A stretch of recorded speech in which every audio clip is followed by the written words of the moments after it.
Hello everyone, welcome to the study Bangla. আজকে আমরা করব কোষে থেকে 10.1। প্রথম কোশ্চেন কী আছে? আজ আমার বাবা 390 টাকায় 15 কিগ্রা চাল কিনে এনেছেন। যদি 17 কিগ্রা একই রকম চাল কিনতেন তবে বাবা কত টাকা খরচ করতেন? ত্রৈরাশিক পদ্ধতিতে হিসাব করে লিখি। তাহলে ত্রৈরাশিক বলেছে, তার মানে কী হবে? একদিক দিয়ে টাকা, একদিক দিয়ে ওজন। ওজন কিসে আছে না? কিগ্রা। তাহলে কত বলা আছে না? তো 390 বলা আছে টাকা, আর বলা আছে 15 কিগ্রা। তাহলে 17 কিগ্রার দাম কত বলা আছে?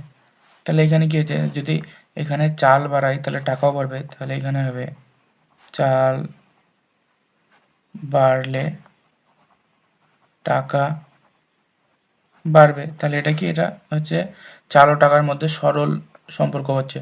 তাহলে চাল ও টাকার মধ্যে সরল সম্পর্ক। তাহলে এখানে কি হবে? তাহলে এখানে 15 কেজি চালের দাম হচ্ছে 390 টাকা। তাহলে 17 কেজি কত?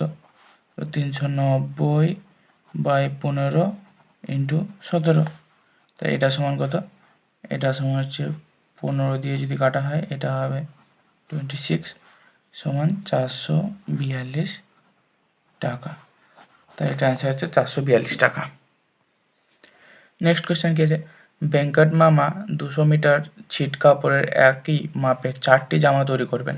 একই রকম 12টি জামা তৈরি করতে হলে ভেঙ্কট মামাকে কত মিটার ছিট কাপড় কিনে দিতে হবে? ত্রৈরাশিক পদ্ধতিতে হিসাব করে লিখি। তাহলে দুয়েরটা কী হবে? দুয়েরটা একটা হবে মিটার, এত মিটার ছিট, আর একটা হচ্ছে জামা। তাহলে এখানে বলা আছে 20 মিটার বলা আছে, এটা বলা আছে 4। তাহলে কততে বলা আছে? 12টি জামা। তাহলে এখানে জামা যদি বাড়ানো হয় তাহলে মিটারও বাড়বে, অত মিটার ছিট বেশি লাগবে। তাহলে জামা বেশি হলে ছিটও বেশি প্রয়োজন। তাহলে এটা কি হচ্ছে না? তো এটাও সরল সম্পর্ক। সরল একইভাবে এটাও সরল সম্পর্ক। তাহলে কি হবে? তাহলে 4 মিটারে হচ্ছে 4টি জামার জন্য 20 মিটার ছিট প্রয়োজন। তাহলে 4টি জামার জন্য প্রয়োজন হচ্ছে 20 মিটার। তাহলে একটি জামার জন্য হচ্ছে 20/4, আর 12টি জামার জন্য কত না? তো 20/4 ইন্টু 12। তাহলে এটা হচ্ছে 3 4 12 সমান 60 মিটার। তাহলে 12টি জামার জন্য 60 মিটার ছিট প্রয়োজন। 3 কোশ্চেনটা কি আছে? বকুলতলা গ্রামে একটি পুকুর কাটতে 30 জন লোকের 15 দিন সময় লেগেছে। যদি 25 জন লোক ওই পুকুর কাটত তবে কত দিনে কাজ শেষ করতে পারত? ত্রৈরাশিক পদ্ধতিতে হিসাব করে লিখি। তাহলে তিনেরটা কি হবে? তিনেরটা হবে একদিক দিয়ে লোক হবে, লোক, আর একদিক দিয়ে কি হবে? আর একদিক দিয়ে হবে দিন। তাহলে 30টি লোক বলা আছে 15 দিন। তাহলে 25 জন লোকের কত দিন বলা আছে? তাই এখানে যদি লোক কমানো হয় তাহলে দিন বাড়বে। তাহলে এটা ব্যস্ত অনুপাত হচ্ছে, ব্যস্ত সম্পর্ক। তাহলে কি হচ্ছে না? তো লোক কমলে দিন বাড়ছে। তাহলে লোক কমলে দিন বেশি প্রয়োজন। তাহলে দিন বাড়ছে। তাহলে এটা কি না? তো ব্যস্ত। লোক আর দিনের মধ্যে ব্যস্ত সম্পর্ক। তাহলে এটাতে কি হবে? তাহলে এটা হবে, তাহলে কত দিন লাগবে? তাহলে অতএব দিন লাগবে কত না? তো দিন লাগবে সমান হচ্ছে 30 ইন্টু 15 বাই 25। 30 ইন্টু 15 বাই 25 সমান 18 দিন। এটা হবে 3 5 15, 5 5 25, 5 6 30 সমান 18 দিন। এটা হচ্ছে অ্যান্সার, 18 দিন। নেক্সট কোয়েশ্চেন কি আছে? কাকিমা ঘন্টায় 40 কিমি বেগে গাড়ি চালিয়ে 5 ঘন্টায় মামার বাড়ি পৌঁছে গেলেন। তিনি যদি ঘন্টায় 50 কিমি বেগে গাড়ি চালাতেন তবে মামার বাড়ি পৌঁছাতে কত সময় লাগতো? ত্রৈরাশিক পদ্ধতিতে হিসাব করে লিখি। তাহলে চারেরটা কি হবে? চারেরটা হচ্ছে কিমি গতিবেগ, আর একটা হচ্ছে ঘন্টা সময়। তাহলে কি বলা আছে না? তো 40 কিমিতে বলা আছে 40 কিমি স্পিডে যাচ্ছিল 5 ঘন্টায় পৌঁছেছে, তাহলে 50 কিমিতে যদি যাই তাহলে নিশ্চয়ই কম লাগবে। তাহলে গতিবেগ আর সময়ের মধ্যে এটা ব্যস্ত অনুপাত হচ্ছে, তাহলে এটা কি না তো কিমি ও ঘন্টার মধ্যে ব্যস্ত অনুপাত। কেন হচ্ছে? কারণ যদি স্পিড বাড়ানো হয় তাহলে সময় নিশ্চয়ই কম লাগবে, তার জন্য এটা ব্যস্ত অনুপাত হলো। তাহলে ব্যস্ত অনুপাত হলে কী হবে? তাহলে সময় কত লাগছে? তাহলে সময় লাগবে সমান কত? সমান হচ্ছে 40 ইন্টু 5, এই গতিবেগের সাথে সময় বাই নিচে যেটা আছে সময় গতিবেগ, তাহলে এটা হচ্ছে 5 10 50, 4 10 40 সমান হচ্ছে 4 ঘন্টা। তাহলে 4 ঘন্টা সময় লাগবে, এটা অ্যান্সার। 5টা কি আছে? মঙ্গলপুর গ্রামের একটি আশ্রয় শিবিরে 4000 জন লোকের 9 দিনের খাবার মজুদ ছিল। 3 দিন পর 1000 জন লোক অন্য জায়গায় চলে গেলেন। যারা রয়ে গেলেন অবশিষ্ট খাবার তাদের আর কতদিন চলবে ত্রৈরাশিক পদ্ধতিতে হিসাব করে লিখি। তাহলে 5টা কি? 5টা হচ্ছে লোক, আর একদিক দিয়ে কি না তো দিন বা সময়, দিন। তাহলে প্রথমে কি ছিল না তো 4000 জন লোক ছিল, তাদের খাবার কত দিনের ছিল না তো 9 দিনের জন্য ছিল, কিন্তু 3 দিন পর চলে গেছে, তার মানে আর কত দিন আছে? 9 - 3 সমান 6 দিন আছে। 6 দিন আছে। আর কি বলেছে না তো 3 দিন পর কত দিন গেছে না তো 1000 গুণ, তাহলে 4000 মাইনাস 1000 সমান কত না তো 3000 জন আছে, তাহলে কত দিন চলবে? তাহলে এটা লোক যদি বাড়ে তাহলে দিন কমবে, তাহলে এটাও ব্যস্ত অনুপাত, তাহলে লোক ও দিনের মধ্যে ব্যস্ত অনুপাত। কারণ যদি লোক বাড়ে তাহলে খাবার কমবে, তাহলে সময়ের কম থাকবে, তাহলে বেশি দিন খাবার থাকবে না, তাহলে এটা সময়, তাহলে অতএব সময় লাগবে, সময় কত না তো 4000 ইন্টু কত আছে না তো 6 বাই হচ্ছে 3000, 0 0 0 কেটে আছে 3 2 6, তাহলে 8, তাহলে সময় মানে 8 দিন, তাহলে 8 দিন থাকবে, এটা হচ্ছে অ্যান্সার। 6 কোশ্চেনটা কি আছে? নসিবপুর গ্রামের একটি খামারের 42 জন সদস্য 24 দিন খামারের সমস্ত জমি চাষ করতে পারেন, কিন্তু চাষের মরশুমে 6 জন সদস্য হঠাৎ অসুস্থ হয়ে পড়েন।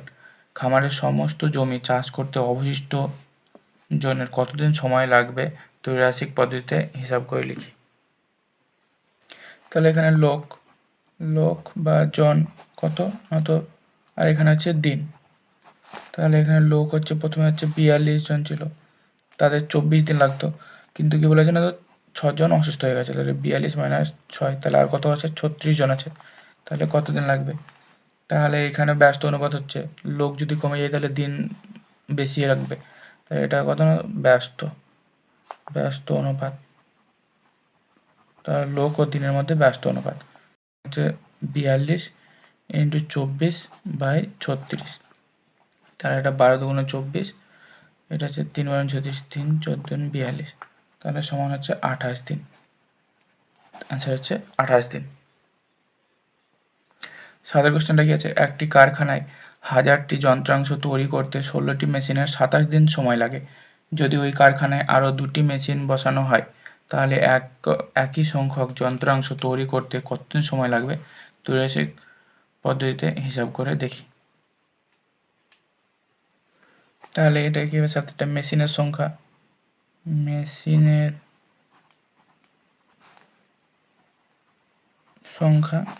আর একটা কি না তো দিন। মেশিনের সংখ্যা আছে 16টি, আর দিন কত লাগছিল না তো 27 দিন, তাহলে 2টি বাড়ানো হয়েছে, তাহলে 16 + 2 সমান 18টি হয়েছে, তাহলে দিন কত লাগবে? তাহলে মেশিনের সংখ্যা যদি বাড়ানো হয় তাহলে দিন নিশ্চয়ই কম লাগবে, তাহলে এটাও একইভাবে ব্যস্ত অনুপাত, তাহলে অতএব দিন লাগবে কত? 16 ইন্টু 27 বাই 18, তো 9 2 18, 3 9 27, 8 2 16, 3 8 24 দিন। তাহলে অ্যান্সার হচ্ছে 24 দিন লাগবে। 8-এর আগেরটা কি আছে না, তো পেনের সংখ্যা বলে দেওয়া আছে আর মোট পেনের দাম বলে দেওয়া আছে। তাহলে এটার অ্যান্সার কি হবে? তাহলে এটা কি হবে? 25টি পেনের দাম বলা আছে 112.5 টাকা। তাহলে 12টি পেনের কি হবে? তাহলে পেনের সংখ্যা কম হলে দামও কম হবে। তাহলে এটা সরল অনুপাত। তাহলে সরল অনুপাত পেনের সংখ্যার সাথে পেনের দামের সরল অনুপাত হচ্ছে। তাহলে পেনের দাম, মোট পেনের দাম কত হবে? তাহলে দাম সমান হচ্ছে 25টিতে লেগেছে 112.5, তাহলে 12টিতে কত হবে? তাহলে 112.5 ইন্টু 12/25 এত। তাহলে এটা সমান কি হবে? এটা সমান হচ্ছে, এটা কত দিয়ে কাটছে? 5 দিয়ে কাটছে। এটা হচ্ছে 5 দুগুণে 10, 5 দুগুণে 10, 5 5 25। এটা কি হবে? এটা যাবে 4 5 20, 5 দিয়ে 5 5 25। তো এটা সমান হচ্ছে 4 × 48 আর 5 × 60, 48 আর 6 54। তাহলে হচ্ছে 54 মিটার। তো এটা অ্যান্সার হচ্ছে 54 মিটার। সরি, মিটার না, 54, ভুল করে মিটার করে দিচ্ছি। এটা দাম তো এত টাকা, 54 টাকা হবে। বিটটা কি বলে দেওয়া আছে? বিটটা গতিবেগ বলে দেওয়া আছে আর দূরত্ব বলে দেওয়া আছে।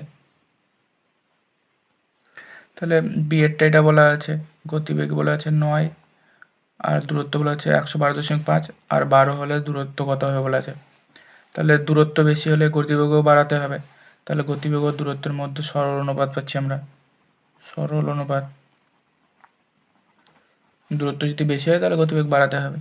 তাহলে এখানে সরল অনুপাত হলে দূরত্ব কত? অতএব দূরত্ব সমান হচ্ছে কত পাচ্ছি না, তো 9 কিমি যেতে হচ্ছে 112.5 এত দূরত্ব বলে দেওয়া আছে। তাহলে 12তে কত হবে? তাহলে হচ্ছে 112.5 ইন্টু 12/9 এটা হচ্ছে। তাই এটা সমান কত হবে? এটা সমান হবে 150 কিমি। এটা হচ্ছে অ্যান্সার। 8-এর সি আর ডি তোমরা চেষ্টা করবে, দেখবে হয়ে যাবে।